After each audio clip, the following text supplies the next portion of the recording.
Hi, my name is Tom Savigar. I'm a senior partner at the Future Laboratory. The Future Laboratory is a world-class agency that specializes in trends, the future, strategy and innovation. And we help businesses around the world across 15 sectors to embrace, anticipate and succeed in the future. There are 7 megatrends that we have inferred in the last couple of years that we think are going to determine people's attitudes and behaviors in the next 10 years. So let me tell you about the future.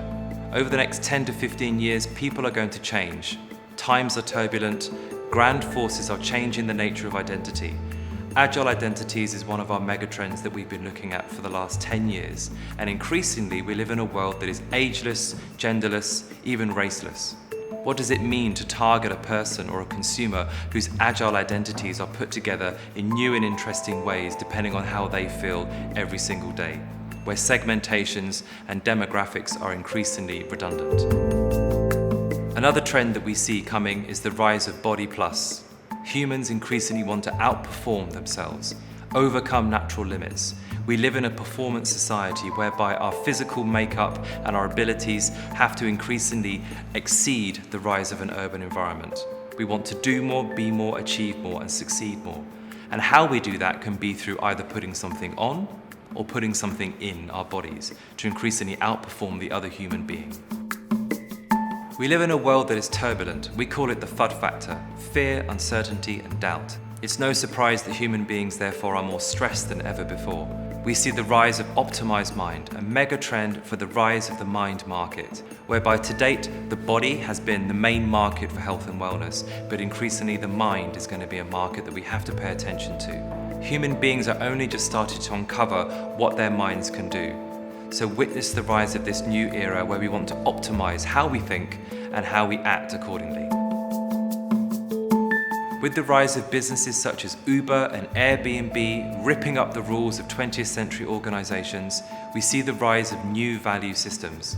A younger cohort is increasingly happy and able to trade data, time, mobility in new forms of currency in this new exchange. What does value mean to a human being increasingly? What are they willing to trade with you in exchange for that new value? The new systems and the new businesses, very much of them are driven from a digital basis, are driving a new sense of economy, a new sense of worth, a new sense of currency, and a new exchange between businesses and humans. And the future is also not set without looking at sustainability. Long-termism is one of our megatrends because it describes a new era in which sustainability is not about saving the planet, it's about saving the human. There are now people being born that will live till they're 100 years old. On average, more people are reaching their 90s within developed economies. What does it mean to think about this sense of long-termism? What does it mean to have a relationship with a customer or a patient for 90 years of their life? What does it mean to sustain that relationship and know that your business is still able to exist in 150 years' time? So sustainability and long-termism is one of our big megatrends to readjust the meaning of sustainability and to address it in a way that's more pragmatic and more realistic about being here for that long-term future. Another megatrend we've been seeing the rise of is new sensory boundaries. We live in a world whereby all of our senses have to be tantalized and surprised and delighted. We want to have a 5D experience, a multi-sensorial experience in every aspect of our lifestyles, whether that's at home, in the office, when shopping, or in hospital.